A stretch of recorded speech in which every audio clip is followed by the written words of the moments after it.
myself Premkumar, and I'm here to speak on the creative potentials.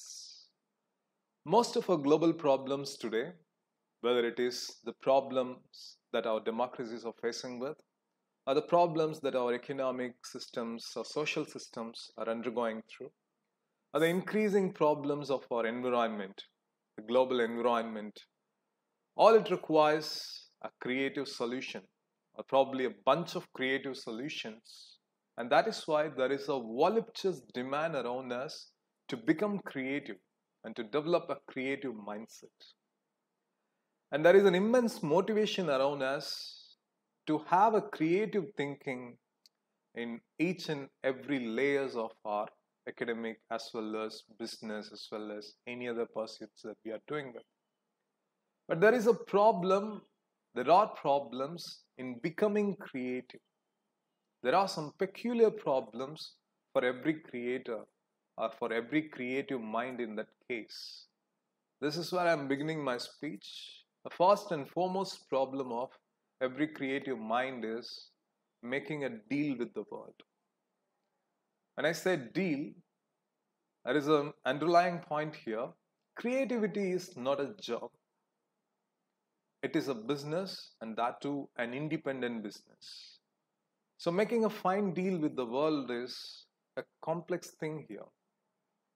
If you look at the life of Karl Marx, we all know the contributions of Karl Marx did to the economic and political theories and to the philosophy.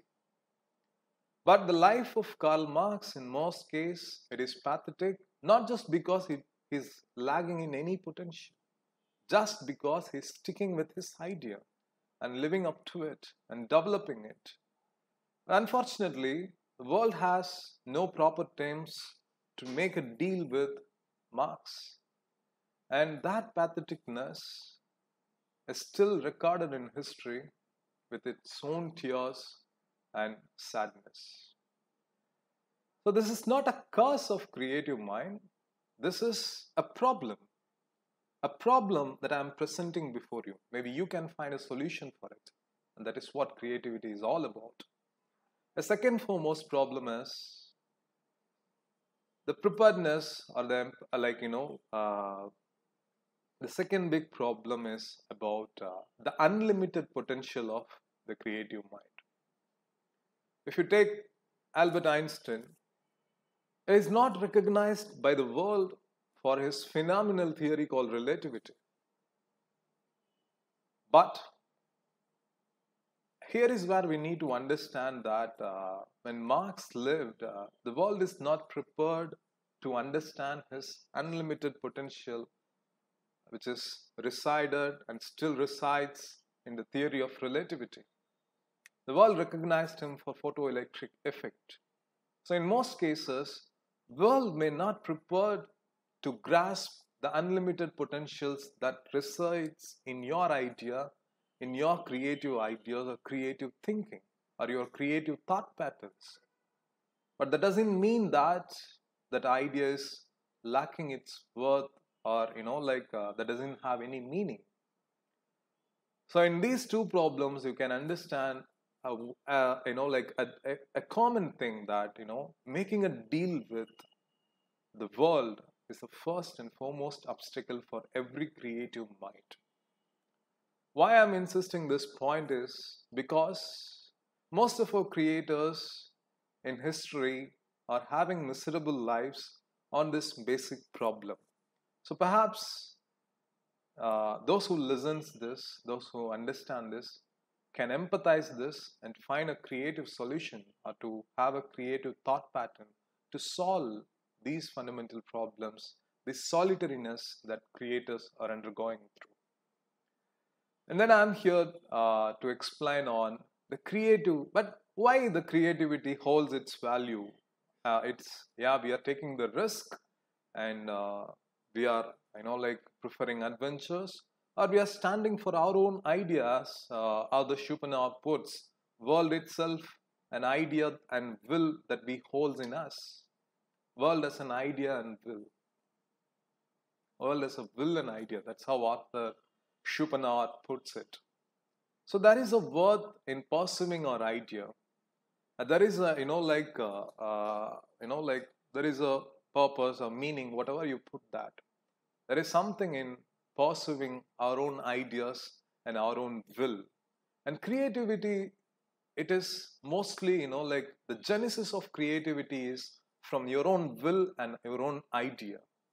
And this is why, becoming creative is having its worth. And second thing is the infiniteness of creative potentials. The infinite, nature of creative potentials. How creativity is having an infinite, sense or an infinite nature. There is a British mathematician and a philosopher called Bertrand Russell. He once, decoded or corresponded this creative impulse to goods called spiritual and mental goods.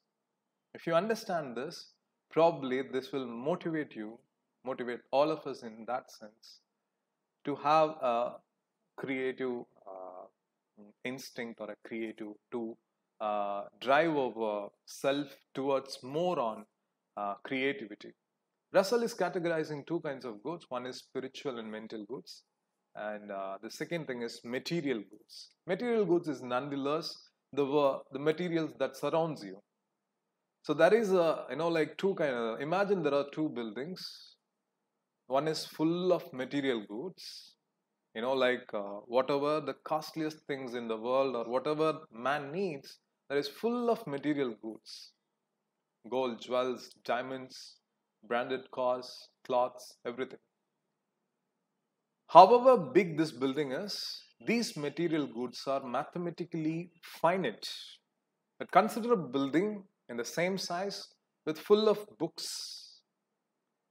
The books categorizing from Greek philosophy to medieval English literature to the Enlightenment literature of the Europe, or to the scientific theories that expounded by the great minds of the world. There is a building with full of material goods. There is a building with full of spiritual and mental goods. Now this building with full of material goods, however, worth, however, in monetary terms or in, in other terms, worth, these goods are mathematically finite. When there is no supply, enough supply, demand will become very high and the world will rush through to fight through to, even it will extend to the cause of war. Material fights will always lead into war. But on the other hand, if you take the second building which is full of spiritual and mental goods, if I go read Newton's Principia Mathematica or Arthur Schopenhauer's World and Will and Idea or Plato's Republic, that's nowhere going to deplete my fellow man's opportunity to come and enrich himself. When I read Plato's Republic or Rousseau's Social Contract, I'm going to enrich the world. I'm going to address the present problems that where Rousseau ended. And same wise, my fellow men have the same opportunity to enrich himself. And this is where Russell is telling, mathematically these material goods are finite. Mathematically the spiritual and mental goods are infinite. And he's corresponding the impulses. These material goods are always attached with possessive impulse of a human being. But the spiritual and mental goods always associated with the creative impulse of a human being. And that is why if you are becoming materially successful or not, that is immaterial because it's mathematically finite. All your success can be measured out. But if you are pursuing on spiritual and mental goods, if you are flowered with your creative impulse, if you are flowering with new thoughts and theories, that is going to impact the world in an infinite sense. And nowhere you are going to stop your fellow men to pursue anything on his own. So this is the beauty of creativity. And this beautifulness that lies in creativity will always come into your doorstep only when you trigger the creative impulse inside you. I don't say that, or I can't argue for to divorce yourself from the material claims or demands. You need materials. You need materials for life. The very own, like sperm and ovum attached is raised into this big size of human body is just because of the material enrichments it's had. All protein or, uh, fatty things or all substances, whatever you call. The cells are enriched with materials, and that's how our body is developing. We need materials. But we should not end our life in pursuing this material. We should have a space for creative thinking. We should have a space for enriching ourselves through spiritual and mental goods, which is mathematically infinite. Why I'm stressing this point? Because all of us are, like ardent advocate of logic and meaning. So, all the best for yourself. Try pursuing that creative impulse. Have a minimum possessive impulse. And thank you. And that is where your creative impulse will begin. Thank you so much.